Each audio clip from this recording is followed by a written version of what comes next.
lève, eh bien, est jeté à terre en bas de la montagne sainte de Dieu, c'est-à-dire de la Jérusalem, le jardin d'Éden. Ézéchiel 28, 2, 17, 18. Je vous invite à lire Ézéchiel 28 en entier. Vous verrez que, eh bien, ce chérubin qui dans son cœur a médité le mal, son cœur s'est élevé, et il a dit dans son cœur, je suis Dieu, il s'est élevé parmi tous, eh bien, le Seigneur l'a jeté en bas de sa montagne sainte, qui est Jérusalem, qui était le jardin d'Éden, le jardin de Dieu. Et la parole de Dieu nous dit, le cœur élevé, le cœur orgueilleux, celui qui est orgueilleux, l'orgueil précède la chute. Proverbe 16, versets 18-19. Psaume 78, verset 8. Et on peut dire que la nourriture de tous ces géants, eh bien, c'était la manne. C'était la manne. Psaume 78, verset 8. C'était la nourriture des grands, des géants, des orgueilleux, de ceux qui se rebellent contre le Seigneur. Et nous voyons que dans le désert, eh bien, c'est ce qu'ils ont fait. Ils ont mangé la manne. C'était la nourriture des géants. Psaume des grands, psaume 78, verset 8. Psaume 78, verset 24-25. Et cette manne, eh bien, la parole de Dieu nous dit, était infecte. Exode 16, verset 20-21. Exode 16, verset 31. Et la manne, eh bien, ne donne pas la vie. Le Seigneur Jésus-Christ nous dit dans Jean 6, 31 à 63, « Vos pères ont mangé la manne dans le désert et ils sont morts. Moïse ne nous a pas donné le vrai pain du ciel. » C'était un pain qui ne donnait pas la vie. Pour ces grands de ce monde, le Seigneur leur donne un pain infect. Un peu comme dans la parole de Dieu,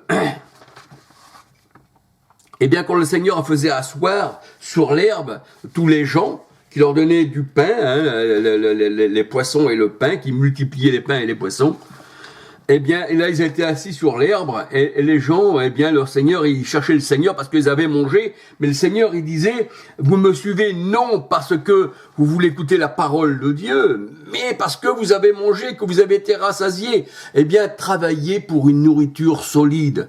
Une nourriture, c'est-à-dire vraiment qui donne, eh bien, de se tenir debout avec le Seigneur, et ça veut dire une nourriture spirituelle, mais ne travaillez pas pour les choses de la terre. Colossiens 3, versets 1, 2, 3. Là, nous voyons que le Seigneur avait fait asseoir sur l'herbe toute une foule, et il les nourrit, et les gens étaient rassasiés de cette nourriture, on peut dire aussi de cette manne, comme le Seigneur donne aussi la manne aux grands, et qui donne aussi un esprit d'erreur, 2 Thessaloniciens 2, 10, 11, eh bien, au monde, pour qu'ils croient aux mensonges, qu'ils croient à de fausses doctrines, alors le Seigneur nous avait donné un faux enseignement. Alléluia. Mais le Seigneur donne un enseignement, il se donne lui-même, parce qu'il est lui-même l'enseignement, il est lui-même la parole, il est lui-même les Écritures saintes, il est lui-même, eh bien, on va dire, celui qui nous enseigne, le Saint-Esprit, alléluia. Et gloire au Seigneur, hein, Jean 14, 26, hein, il nous enseigne, l'Esprit Saint qui est Christ, Romains 8, 9, 1 Jean 4, 13, nous savons qu'il demeure en nous par l'Esprit, et celui qui n'a pas l'Esprit du Christ ne lui appartient pas. Hein, alléluia. Donc, le Seigneur dit que son onction, c'est-à-dire l'huile, le Saint-Esprit, 2 Jean 2, 27, nous enseigne toutes choses. Alléluia. Et on peut lire aussi dans Hébreux 8, eh bien que l'Esprit qui est en nous, eh bien nous enseigne toutes choses, et plus personne n'enseignera à son voisin en disant « connais le Seigneur », parce que l'Esprit en nous nous enseigne toutes choses. Alléluia. Eh bien, gloire au Seigneur. Alors, le Seigneur disait que la manne ne donne pas la vie. Vos pères ont mangé la manne dans le désert et ils sont morts. Moïse ne vous a pas donné le vrai pain du ciel. Mais moi, je vous donne le vrai pain du ciel. Celui qui me mange vivra par moi. Et celui qui boit mon sang vivra par moi.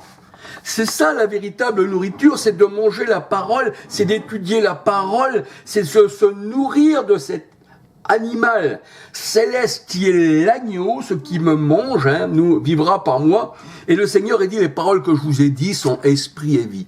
Jean 6, 31 à 63. On voit qu'aujourd'hui, les gens, au lieu de manger la parole de Dieu, de vivre de la parole, de manger l'agneau, de manger les paroles. J'ai dévoré tes paroles, l'Éternel. Je n'ai pas laissé une tomber à terre. Alléluia.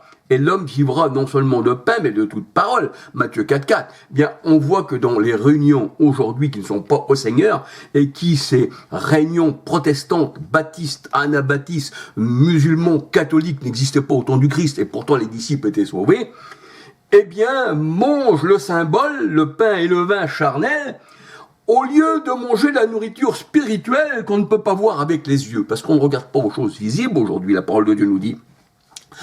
2 Corinthiens 4, 18, on regarde à celles qui sont invisibles. Nous sommes comme le Seigneur, nous regardons au cœur, pas à l'apparence des choses. Alléluia.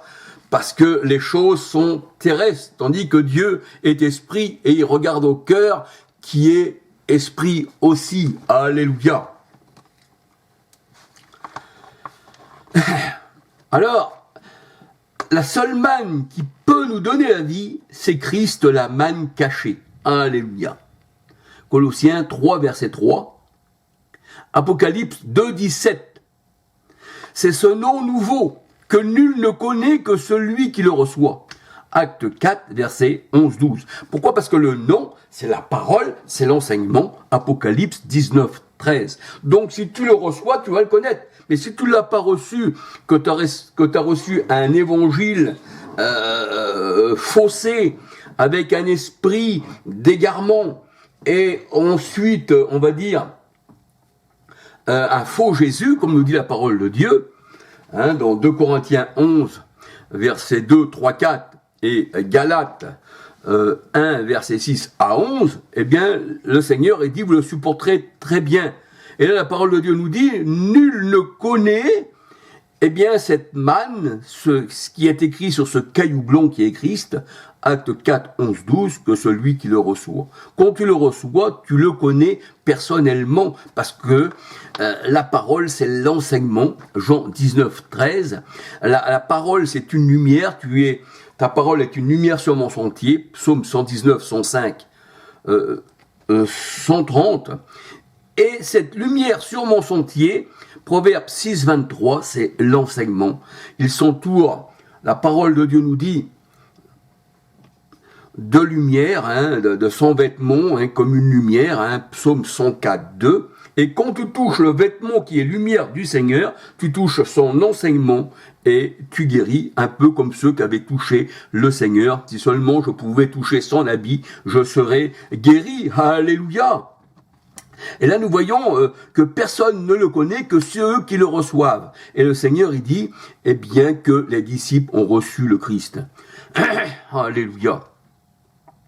2 Corinthiens 13, 4, 5, 6, examinez-vous vous-même pour savoir si Christ est en vous. S'il n'est pas en vous, si vous l'attendez, eh bien vous êtes des rejetés. Alléluia.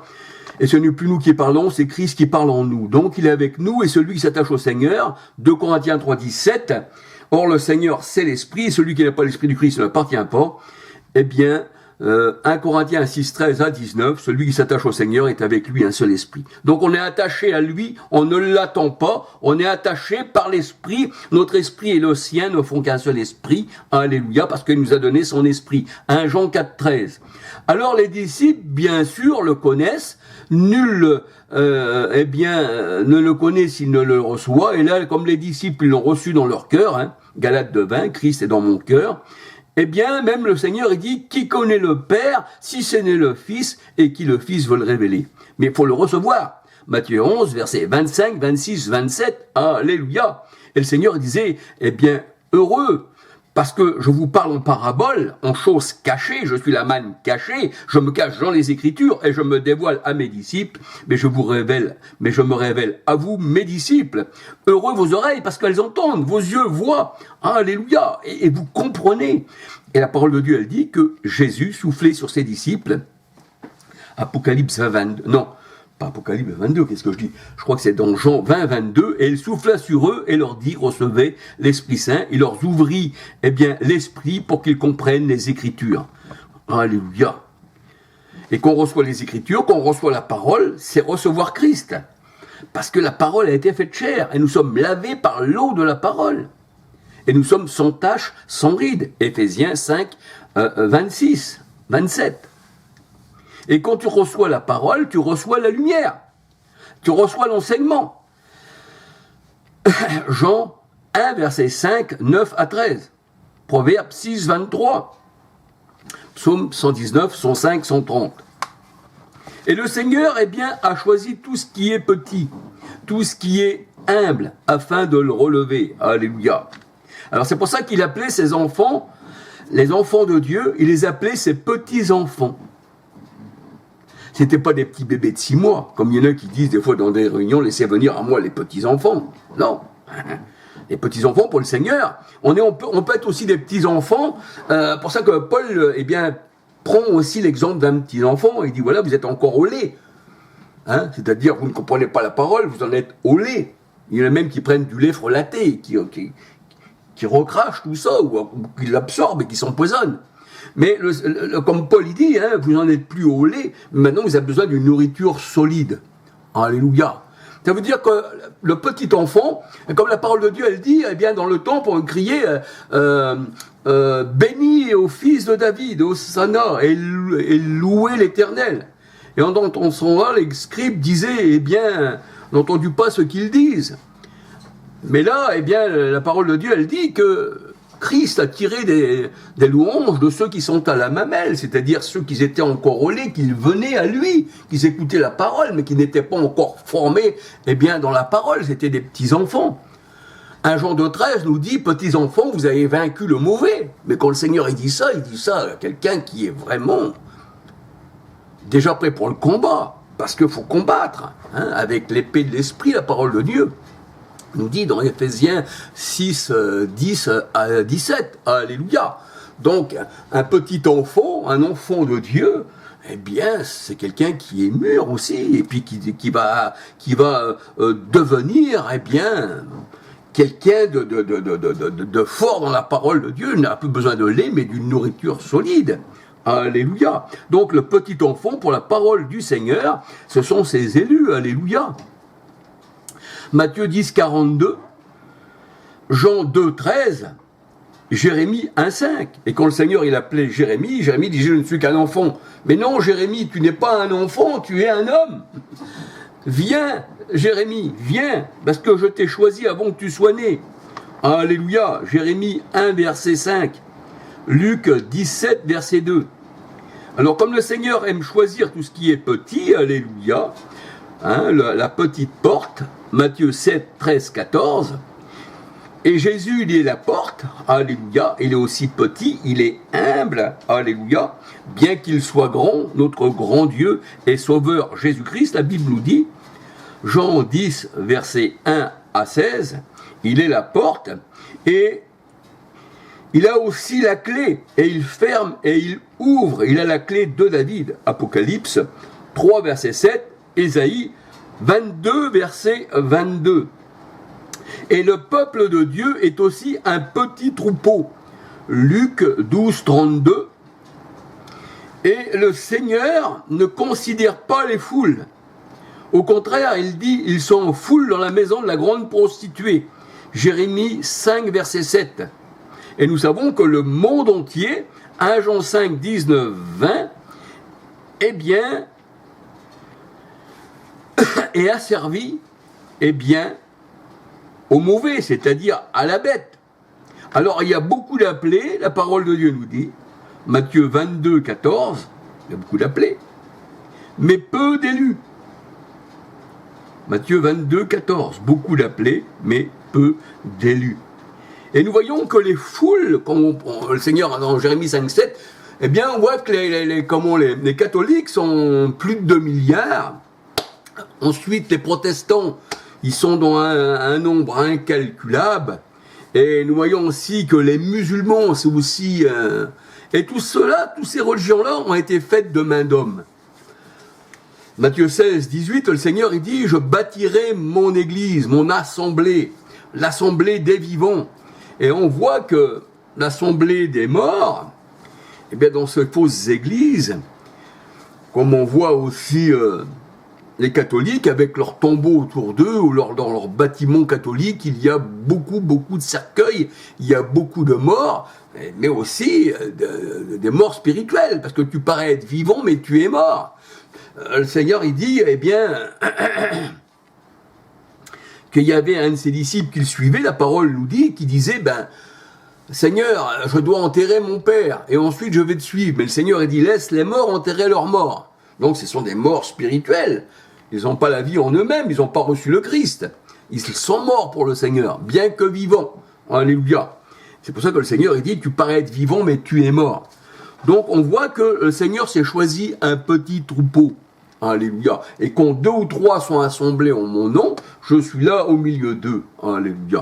Et nous voyons que le monde entier, eh bien, est sous la puissance du mauvais. Le monde entier donnera raison aux catholiques, donnera raison aux musulmans, donnera raison à toutes les religions, à Hélénouite, qui était une franc-maçonne aussi, aux témoins de Jéhovah, Taz Roussel, un franc-maçon, on voit les tombes de ces gens-là, c'est toujours des pyramides, aussi celui qui se prend pour Dieu, Branham, il prie Branham, un homme, Jérémie 17,5 nous dit, malheur à l'homme qui se confie dans un homme, comme si le Seigneur, eh bien, ne doit pas être adoré, mais on adore un homme, on adore Branham, et on voit que la tombe de Branham, eh bien, c'est aussi une pyramide avec un aigle dessus, voyez-vous.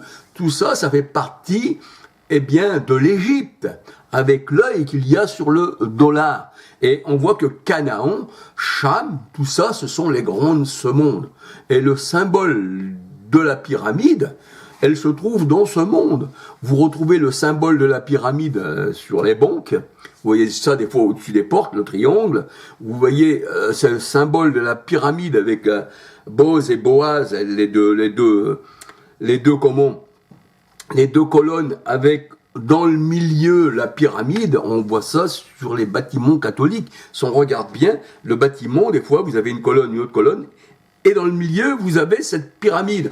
On retrouve ça aussi dans les mosquées, les 2 colonnes avec la pyramide. Certaines mosquées ont ça aussi, voyez-vous. Parce que les religions, c'est franc-maçonnique. C'est eux qui gouvernent le monde. C'est eux qui ont les ficelles de tout ça. Et les gens sont aveugles. Et ils sont, eh bien, dirigés, manipulés mentalement à la naissance. C'est pour ça que les catholiques prenaient les enfants à la naissance. Et c'est eux qui les éduquaient selon leur régime à eux. Et les enfants, eh bien, par la suite, devenaient des marionnettes.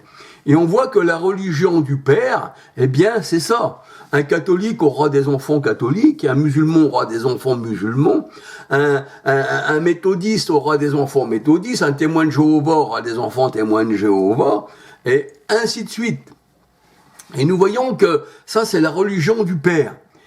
Mais quand le Seigneur t'enlève de cette religion, parce que c'est pas toi qui s'enlève de toi-même, tu en es incapable.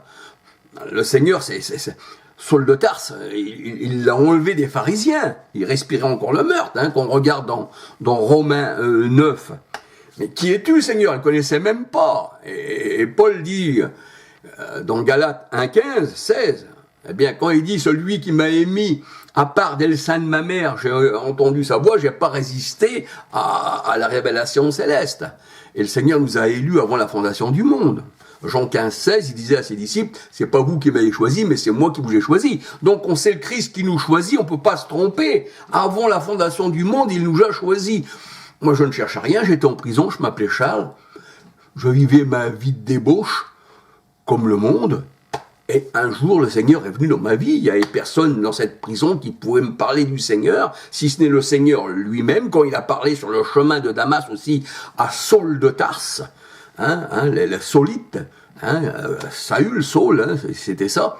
Mais parmi ces grands-là, le Seigneur, il devait, eh bien, on a baissé quelques-uns pour leur remonter dans les lieux supérieurs.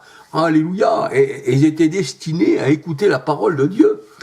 ces gens-là, comme moi j'étais destiné aussi, la parole de Dieu elle dit, tous ceux qui étaient destinés à la vie éternelle crurent au Seigneur Jésus-Christ. Acte 13, 48. Ah ouais, ça doit être ça. Acte 13, 48. Alléluia. Acte 13.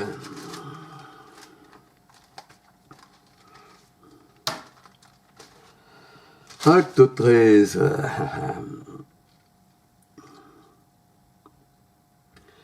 Les païens se réjouissaient en entendant cela, ils glorifiaient la parole du Seigneur, et tous ceux qui étaient destinés à la vie éternelle crurent, c'est-à-dire à la parole, c'est-à-dire à Christ. Jean 1, 14. Alléluia. Donc on voit que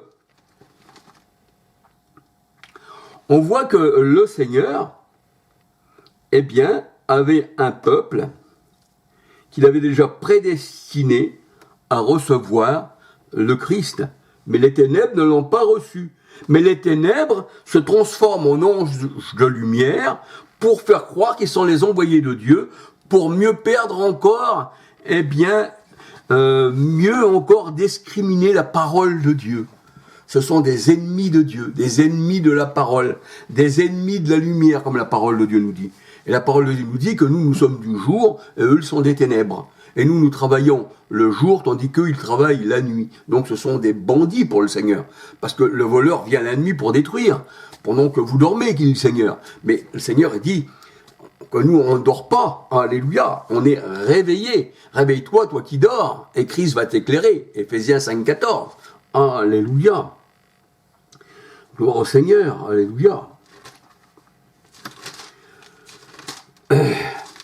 J'aurais voulu vous parler aussi, parce qu'on sait que les langues dans la parole de Dieu, j'en profite un peu pour vous parler de ça aussi, on sait que les langues dans la parole de Dieu, bien, ont cessé.